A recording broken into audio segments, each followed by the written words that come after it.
na nagkakaroon din sa Psalm 12. O nakita na to ang daga, no? Si Pastor JJ sa iyahang komentary sa Book of Psalm, kitanaw ni kini sa usa ka pamagi nga ang every psalm nagahisgot about sa righteous one. Of course, is referring sa righteous one nga mao si Kristo Jesus. So, kung nantaw na to ang psalm without looking sa kang Kristo, therefore, wala na to kayo na sabtan ang salmo. In other words, dapat na to ng taon kung sa si Kristo anak nga particular nga psalm. Aron na to masabtan unsay ginapasabot. O in that way, makita na to ang atong union din kang Kristo. Nga dili ta mo palayo kang Kristo. Because ang salmo, nag-isgot man may tungod kang Kristo, o kung iyon siya sa pagpakita nga siya mo ang naay gahom. Kita po, malantaw po na to nga malipayon ta nga aduna tay righteous one nga si Kristo Jesus nga siya adunay gahom sa tanan. In control siya sa tanan nga panghitabo dinhi sa kalibutan. So mao na nga sa atong pag-uklab na pud aning ika-12 nga Psalm, giingon dinhi nga gisulat ni David, klaro man kay dinhi nga iyang giingon nga a Psalm of David. So therefore, si David ang nagsulat ani. O anaa na si David ani nga time nga transition na siya from a simple nga kaning shepherd, o siya na ang gipili nga padulong na siya sa pagkahari, o anaa na siya sa transition pod nga nakalingkod na siya sa iyang paghari. No, gasugod na nga galingkod na siya sa iyang paghari, o even sa kaninga Psalm mugubiyan pa ni until sa time nga na-experience niya ang mga paglihok sa kaaway. O even sa iyang pagpadayon sa katigulangon na niya.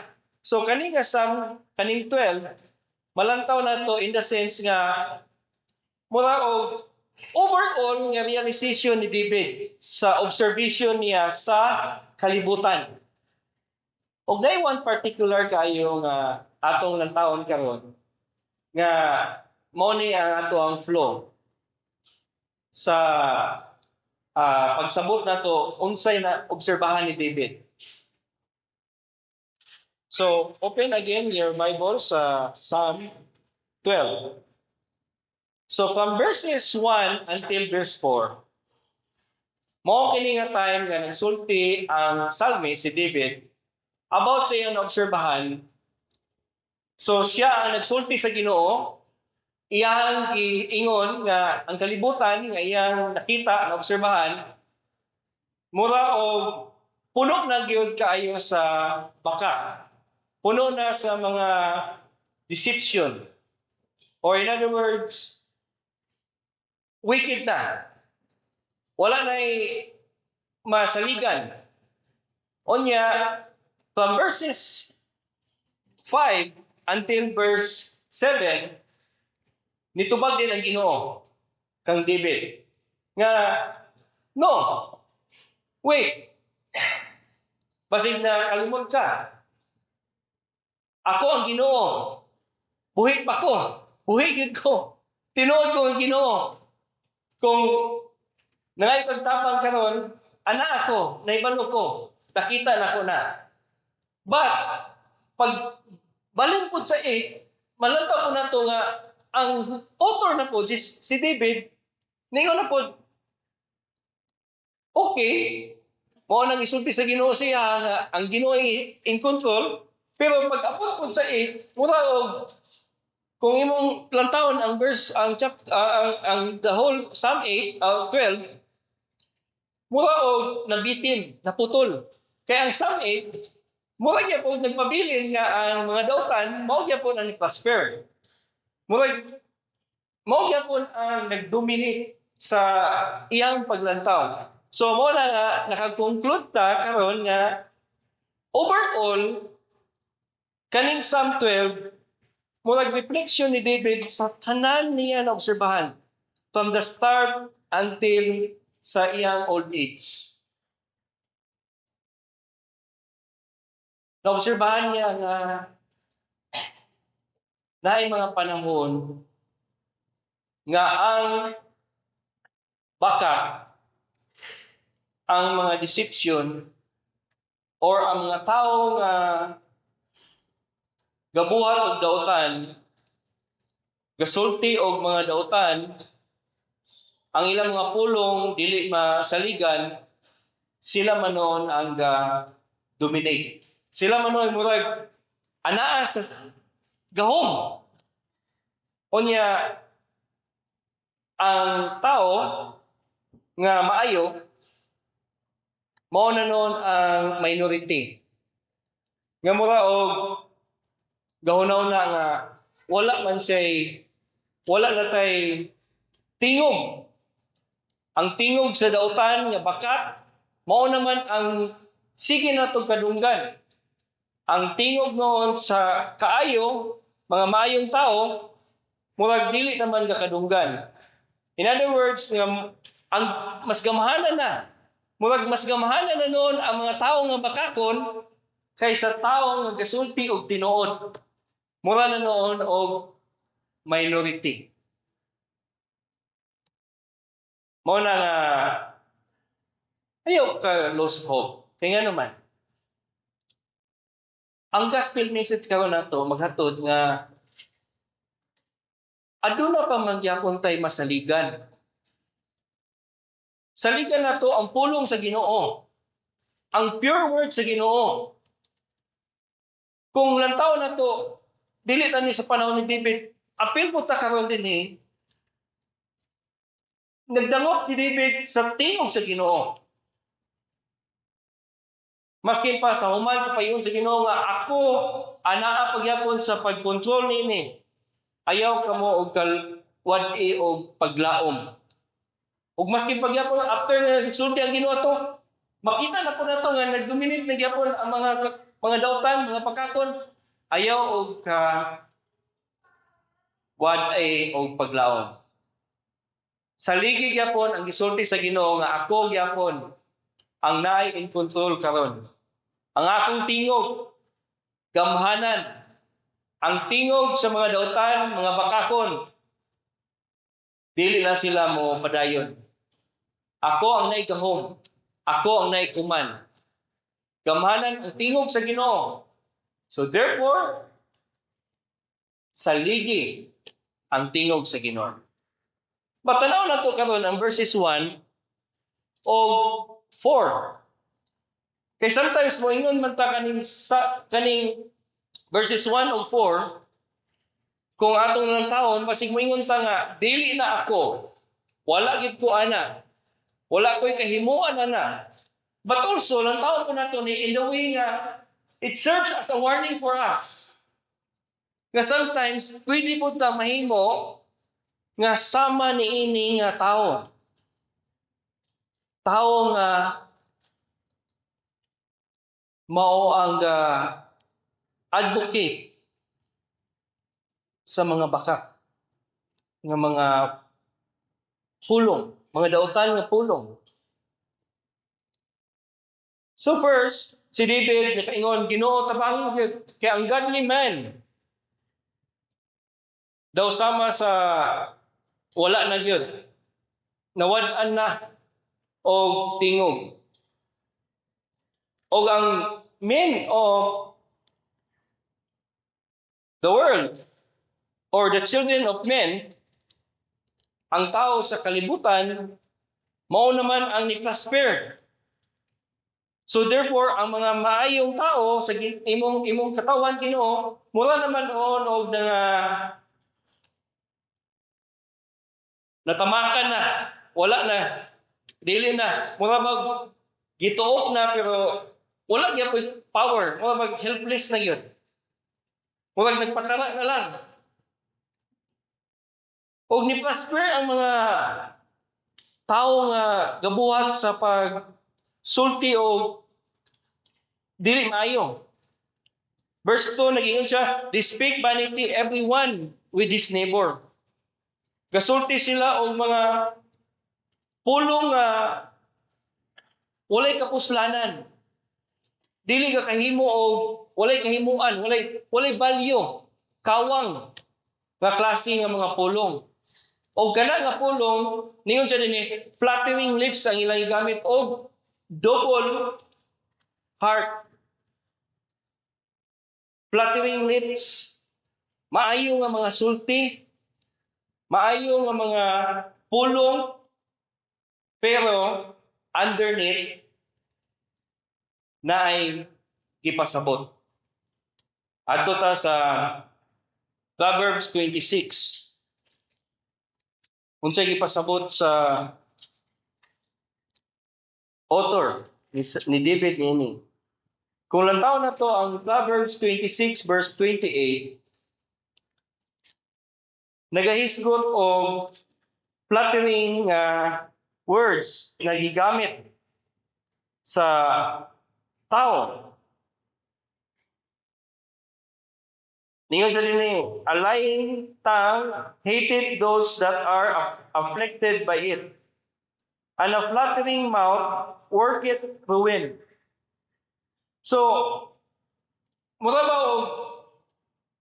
maayo ang iyang ginasulti, nindot ang iyang ginasulti sa imuha, pero aduna siya'y intensyon nga iruin ka. Ana ang naobserbahan ni David, ani nga panahon. Mura ba, gaingon nila si David, maayo ka, okay ka, pero behind ato nga pulong, na sila pag-una-una nga ilang daoton si David. Ilang pangitaan o dili maayo nga mga mali or pangitaan nila og mali ang kinabuhi ni David para himuon nila tong way nga dili aware si David sa ilang mga plano. So murag okay, maayo. Pero behind it na to, ang ilang pag-platter, paghimo nila, paghatag nila o maayo nga comment sa iyaha, dili dito tinuod. Bakat dito. Sa Daniel chapter 11 verse 32, nakita na to nga i-consider ni Daniel as inherently dautan ang flattering lips. So, para kung Daniel nga naapod siya dito sa time nga natipukan niya po siya og mga tao nga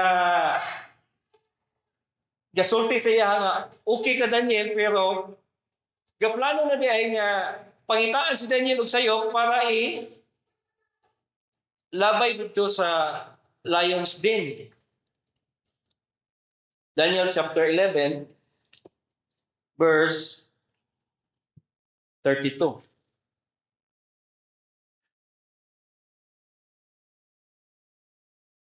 Sabihan na ito mga Bibles. And such as do wickedly against the covenant shall be corrupted by flatteries. But the people that do know their God shall be strong and do exploits. So, ang wicked, gapangita gid na o pamaagi sa iyang pagsulti nga maayo sa iyang baba, pero kurap. Dili to siya mao. Iya ginang mura ba o ginamanipulate niya ba ang imuhang una-una? Mura ba mind games nga, okay man ning sulti. Pero behind it ato, na ay gabuhaton ang wicked man or deceptive nga tao nga gaplano na di ay og pamaagi nga ikaw ruin. Mao na nga Si David, nakita niya ni, o nalantaw niya nga, Ginoo, mao naman noon ni ang nahimong kalakalan karon sa mga tao. Dili na ko kabalo kung kanibang gisulti niya sakto ni. Maayo ba ni? Tinud-anay bagid ni nga intention gid niya nga iya kong gi hatagan og comment nga nindot or critic nga nindot, iya bagid ning gimin. Kabalo si David nga dili to nila gimin. Double heart ang gisulti dinhi. Double heart. Gigamit din niya ang word nga double heart because there are two motives. Mura og maayo nga motive pero naapoy dautan nga motive. O most of the time ang double heart ang iyang plano ginasulti niya ang words sa imuha nga mao ni pero dili niya ginamit. Duha ka words, double meaning ang iyang ginasulti. So, inherently, bad kani. Because it comes not from the lips, but from the heart. Nga wicked nga kasing-kasing. O kana nga kasing-kasing, mao ang intention ng Diyos nga dauton na mo sa katao. Pagdaot rin yun na. Mao na nga dili exempted si Jesus Christ ini. Si David naka-experience siya, dili po exempted si Jesus Christ ani nga mga klase nga tao. Adto ta sa Matthew chapter 22. Basahin na to from verses 15 until verse 18. Remember, si Jesus Christ giduulan sa mga Parasiyo.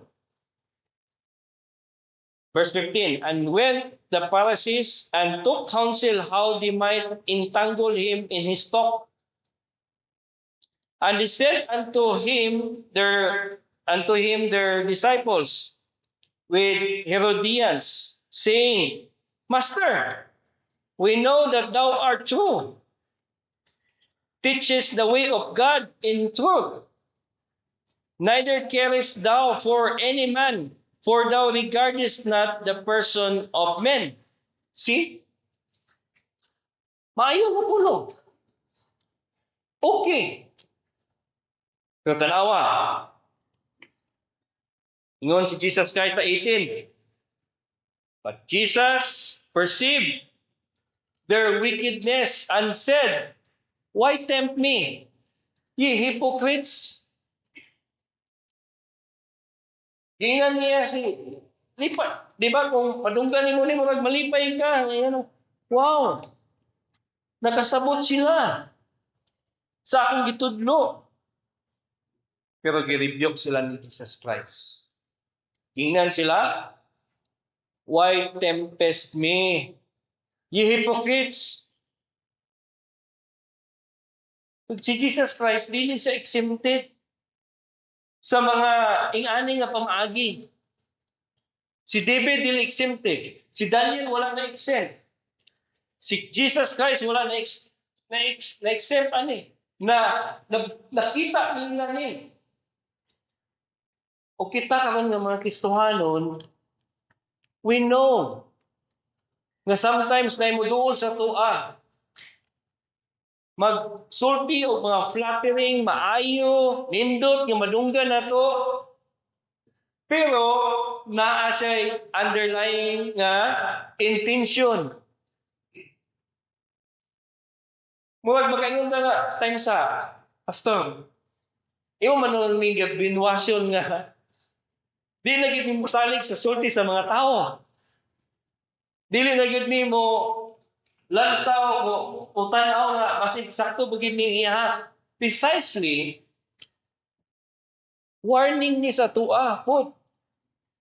Because we can be one of them with our indwelling flesh, indwelling sin, Maski moingon ta nga Kristohanon ko, born again ko, there are times that in reality we can be this person.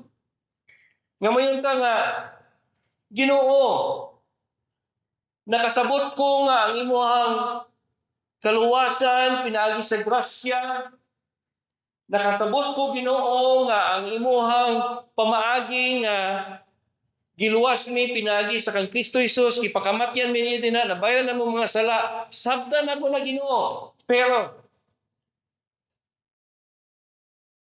nabatay time nga murag kalimtan na to ang Ginoo. Moingon bata nga, pwede na tingali na to palabay karon nga panahon nga dili sa ko mga lagad sa Ginoo. Sabdan ako kang Ginoo. Pero okay, napamanggod ko'y napakoy buhaton nga ako ang personal Ginoo nga mga buhaton.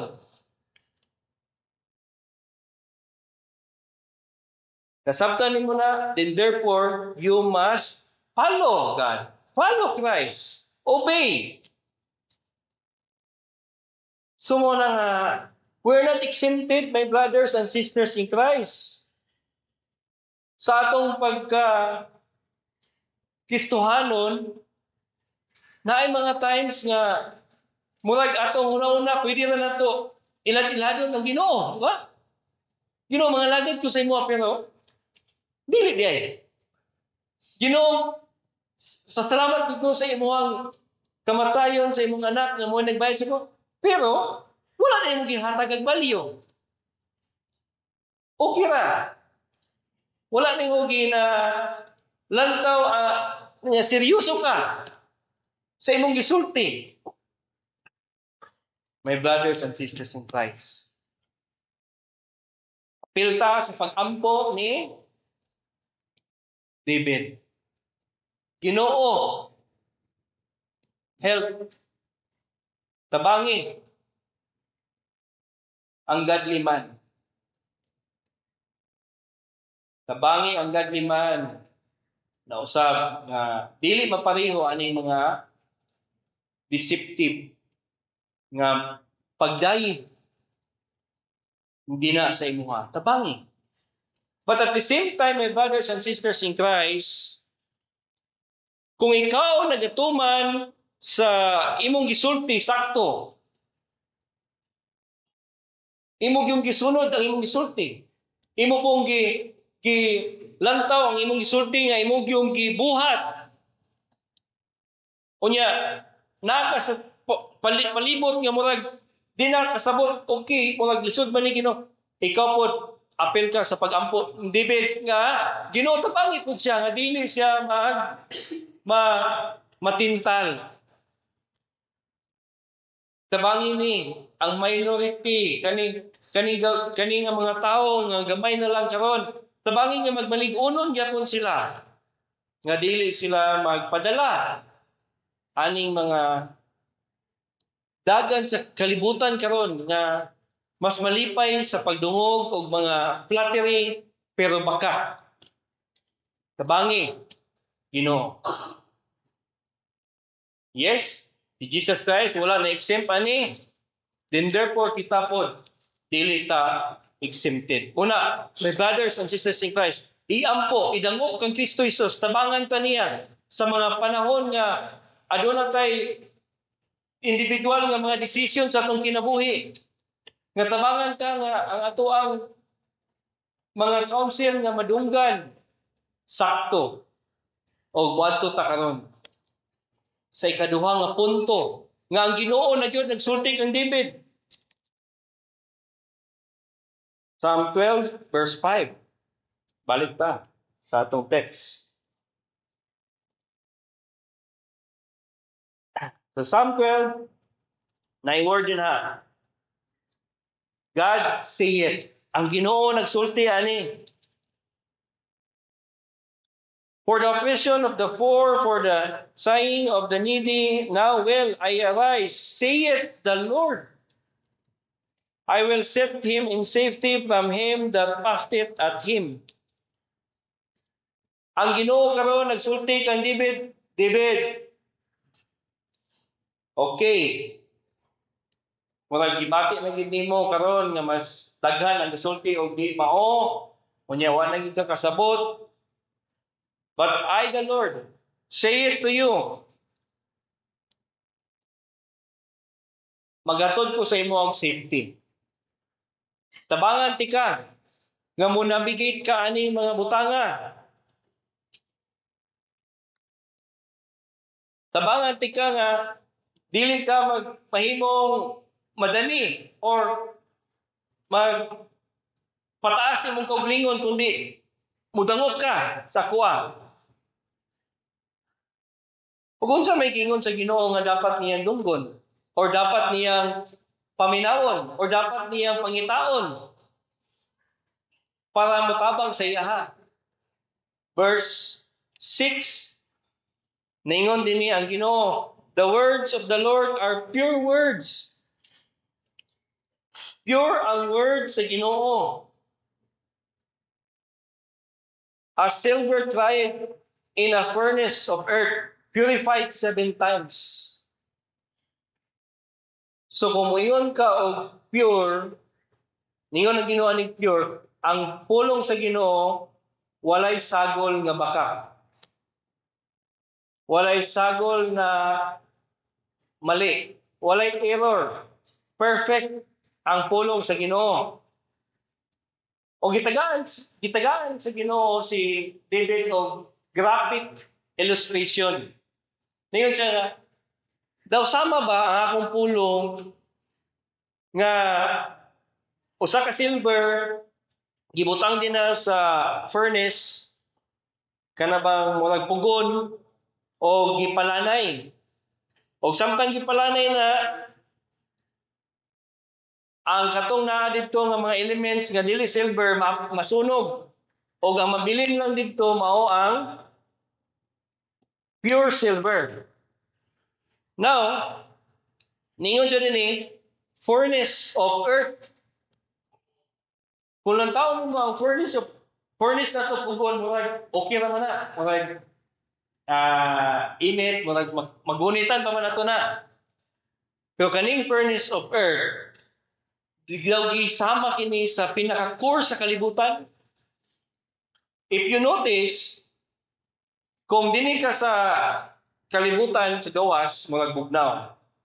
Sulod ka gamay din na kalot ka, murag anam og kainit. Mo anam pagigag kalawom, mag-anam og kainit. Mag-anam kag kalawom didto, mag-anam og kainit. Ang tension didto grabe na kayo. Ang kainit didto mas init pa sa wala na to ma-imagine. Pila ka times. So ingana ang gigamit dili simple nga furnace. Ang gigamit para masabtan na to nga ang word sa Ginoo pure. Saligan ginato ni. Ang kainit nga gigamit mao ang init sa kalibutan. Nasama sa kainit nga kung malabyan ka, ma-annihilate, meaning murabag ma-vaporize. Kung malabyan ka, ano nga kainit. So ang word sa Ginoo pure. Kaysa moagi siya dinha, pag moagi ang kainit ani, ang word sa Ginoo kung ibutang dinha, tanan nga mga dili iya sa Ginoo nga pulong kato sila tanan ma-vaporize o ang mabilin lang gyud ang pulong sa Ginoo. Pulong lang sa Ginoo ang mabilin. So niingon ang Ginoo kang David, I say to you, ang safety nimo naa sa akong pulong nga pure. Walay sagol ani nga baka. O ako pod nga Ginoo, gasulti sa imo with perfect intention. Perfect intention. Wala ni siya sagol nga okay, wala gisulti na ko ni sa imo pero dili ni mao akong ginasulti. Kung unsay intention sa Ginoo nga gisulti, perfect na. Mo na ni sumpay ni purified 7 times. So, okay. Ibutang dito ang silver 7 times. Mga pag wala na pula, okay, napay kulang. Okay, napay kulang. But ang pasabot sa 7 times is perfectness. Every time na makadungog ka og word 7, it gives us an idea din sa Bible, the full version or the perfect version. Muna nga, gingon din na sa Revelation, na 7 candlestand, na 7 seals, na po gingon nga 7 churches. So, katutan na nagpakita nga, mao ni ang katibukan. O mao kini ang perfect nga version, mao ni ang perfect nga totality. So, in other words, ginan sa Ginoo si David, tagaan ti kag pure o perfect nga word. Wala ni sambog sa gamay kaayo nga deception sama sa tao nga magsulti. Nga nay mga butang nga dili nila mean. Unang my brothers and sisters in Christ, mudangop lang punta sa pulong sa Ginoo. Mao ni nga moadto ta sa pagpaminaw sa pulong sa Ginoo. Kay sa ingani nga pamagi, you will be in safe mode. Diba karon sa social media, pas-pas tayo kung maglinog, ngayon na safety ko. Pagpaibalo din ka sa imong mga friends.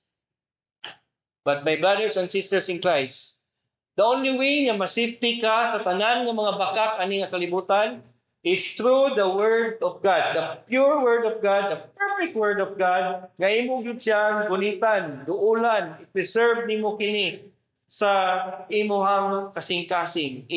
Ingon pa din na sa Psalm 119, ang imong word Ginoo akong gikip sa akong kasing-kasing. For what purpose? So that I will not offend thee or will not sin against thee. Pag di ta makasala sa Ginoo, ibutang ginato ang word sa Ginoo sa atong mga kasing-kasing. Ug ang makapabutang na pud na ang Ginoo. Niyon siya, David, say it to you, I will sit him in safety. Ako ay makapahatag na sa inyo But salamat ta kay in the person of Christ, kani nga word, ato ni natagamtaman. Ang pure word, dili na ingon nga layo sa tuwa because ang word become flesh.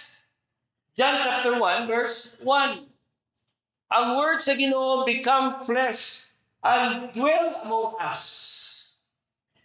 Nagdwell ang Ginoo sa tuwa through His Word. In the person of Jesus Christ. So muna, my brothers and sisters in Christ, sa atong pagtipok karon, hinumdumi si Jesus Christ. Ang word sa Ginoo dili layo sa tuwa. He is near to us. He is near to us, especially for those who call on Him. Muna nga, pag mayon ka, magaglayo mo kay Ginoo, no, dool ang Ginoo kay gipaani na niya yung anak. O sa paghawa ni Jesus Christ ni pag-ascend dito sa langit, now sitting at the right hand at His throne, wala siya, dili siya layo. Why? Ingon din na, giingnan niya din ang iyang mga disipulo. Sa sulat sa Gospel ni John, ingon siya, I will send you the Spirit of truth. Akong ihatag sa inyo ang Spirit of truth so that you will not be deceived. So okay, saligan na to. Okay na, maayo. Saligan na to ang pulong sa Ginoo ra gyud.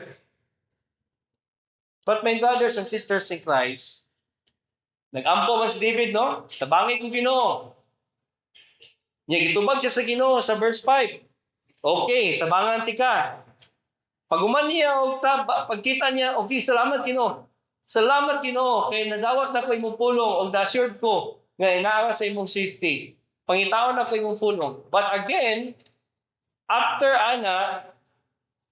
nibalik na pod sa pag-experience ni David ang iyang na iyang giampo dito gihango naman sa Ginoo tabangi ko ani mga bakat Ginoo nga nagtipok nagsurround sa kuha unya mura naman akong gibati karon nga wala na gyud ang kamatuoran nimo wala na patay na o here comes the Ginoo dili ang akong kamatuoran naa so sa verse 8 nibalik naman po ningon naman po din na verse 8 unsa gingon the wicked walk every side when the vilest men are exalted. Gi-exalt na gani po na violent kanima mga wicked men, mga sobra na gid kabakakon mo naman gyud noon ang gaka exalt. So kung imo ng taon karon ang pattern mo ba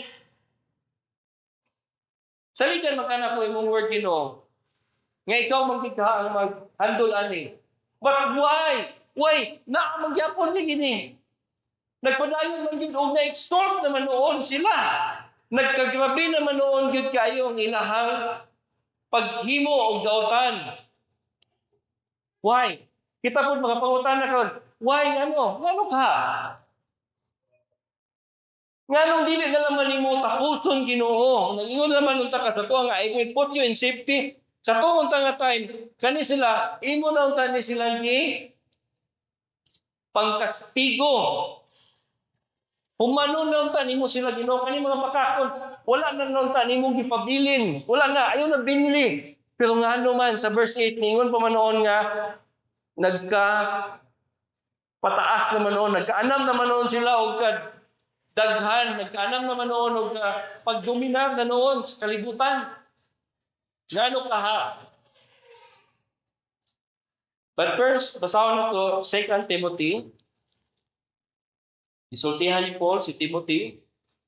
At Timothy, in the last days, mo ni imong dapat inumduman. Timan ini, Timothy. 2 Timothy chapter 3. Timan ini. This know also that in the last days, perilous times shall come, for man shall be lovers of their own selves, covetous, boasters, proud, blasphemers, disobedient to parents, unthankful, unholy, without natural affection,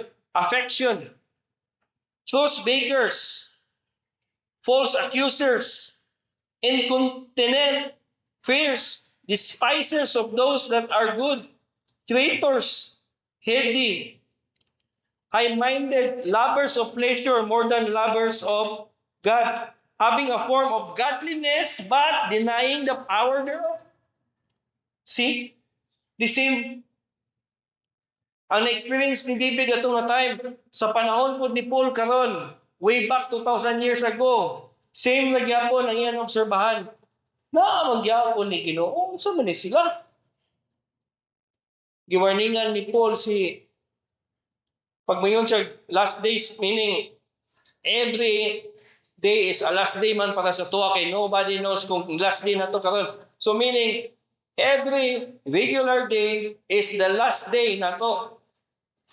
So every day mao ni nga itong encounter na reality, my brothers and sisters. Men shall be lovers of themselves.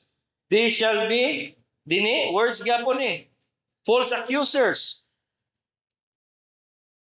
blasphemers, boasters, no? Proud. So, giwarningan ni Paul si Timothy nga bantayan ni. The same thing po sa to karon. My brothers, bantay. Kay ang reality na ani. So magpasalamat ka nga ang Ginoo is in control. What? Ginoo is in control? But how come? Nagpabilin pa mangyapon ni sila. Naapa mangyapon. My brothers and sisters in Christ, precisely two reasons. First, maybe One of these people are God's elect. O wala pa sila niabot sa time nga na-convert sila, na born again sila. And God is waiting for the perfect time, His time. He knows, kanusa kani sila. Basig ikaw ni, basig ako ni, basig ikaw na. Mo po ng language ni Paul, we were enemies before. Di ba? We were enemies of the truth before. And now we become God's children. We are children of darkness before. Kunya karon kita children of light, nanata din sa kang Kristo. So therefore,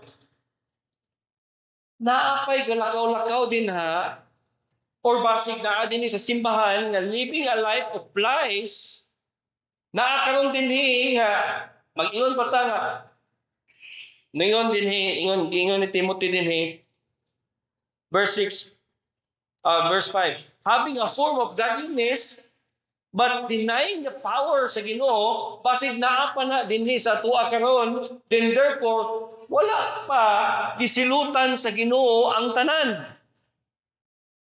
Wala pa. God is waiting nga ikaw, and God knows when that time comes, nga ikaw madala dina sa iyang tiilan o ikaw mahimong lover of God instead of lover of yourselves. Mula nga, maputan na Ginoo nga wala. Pero silutan na lang din na nimo. Pasig imong loved ones na. Or ikaw na, in the form of godliness lang. Pero wala gyud tinuod true to your words, true to your life, nga nakita nimo nga na change ka sa words sa Ginoo, basig ikaw na. Mo na nga trust the pure word of God, the pure words of God. Saligi ka na kay moabot basig maluwas na siya ang makomplete na ang tanan, then God will come or Christ will come or will return. O mo na ang second reason. Second reason is, it is also good to pray for the coming of Christ. So kung nag-pray ta og salvation, among pato, kay pasig napang uban din ha, living a life sa mga baka, niya luwason to sa Ginoo, makompleto na. But we also pray, mag-desire ka nga mo pray, nga mo balik ng Ginoo. Ginoo, come quickly, balik na. Kaysa iyong pagbalik, nagsaad ka that you will judge the living and the dead, but at the same time, sa imong pagbalik, nagaingon ka nga, you will make everything new. I mean, perfectly new. Nga, ang kaning kalibutan na to karon will become like sa una nga Garden of Eden. Perfect. Walay sala, walay dautan, walay baka. Moto nga itong pag-ampo, walay dispute, walay away-away, walay kasuko, walay kapungot. Wala na tanan. Kana nga kalibutan mo mahimo na nato ma-experiencehan when our King nga si Jesus Christ will return. So, is it good to pray for His return? Yes. We can pray. We can ask God nga Ginoo, come now, return, so that ang church nimo, kami, will either be complete na. Ang katong wala pa na naa sa tiilan sa Ginoo, mapaspasan na, nga mabalik na ka, maka-appeal ka sa katawan sa Ginoo, so that you will also live in the eternal kingdom sa Ginoo, nga sama sa Garden of Eden, at the return of our Lord and Savior, our King, nga si Jesus Christ. But all of these are all or had been said or is being said for us or to us from God by His pure words, by His perfect words. So una, my brothers and sisters in Christ, maybe naglantaw ka karon nga murag ang kinabuhi sa tao murag repeat ra ba? Mata, kaon, trabaho, tulog, mata, repeat. Oh, there's no difference na ko. Mao naman ko. Pareho ra ko sa mga tao sa kalibutan. Sa kangit-ngit, repeat magyapon ang kinabuhi. No.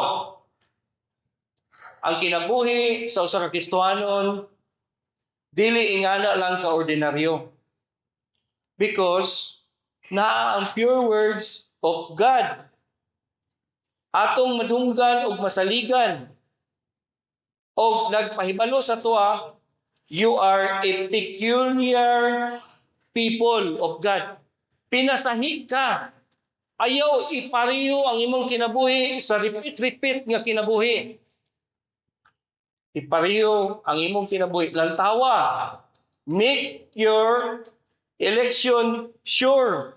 Make your salvation sure. Tanaw gyud ang atong kinabuhi nga lahi ta. O we can only know this, ato ning makita ang difference nato from the world, from the people of this world, o people sa Ginoo through the pure words of God. Lahi ka. Ayaw na nga pariyota sa tao sa kalibutan. Pinasahi ta. Galakaw ta with a target, galakaw ta with a chief end. Galantaw ta og goal na to, and our goal is to follow Christ, to be like Christ, to obey Christ, to live like Christ in suffering, in affliction, in persecution, in deception, ani nga makalibutan. But God will put us in safety. I-preserve kita sa Ginoo through His pure words. That's why, ngayon sila, unsa may sikreto nga successful ka Kristohanon? Wala may, di man ta makaingon nga successful ka. Because we humbly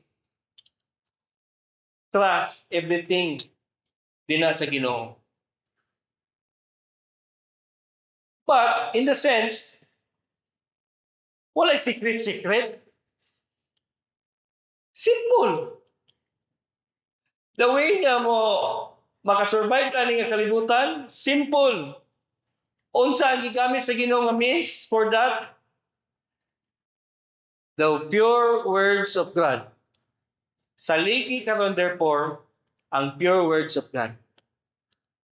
In corporate worship, anita, simba ta, momento ng it breaks our heart kung dili na to makita, because sometimes we can live a life seemingly in a form of godliness, but it's not.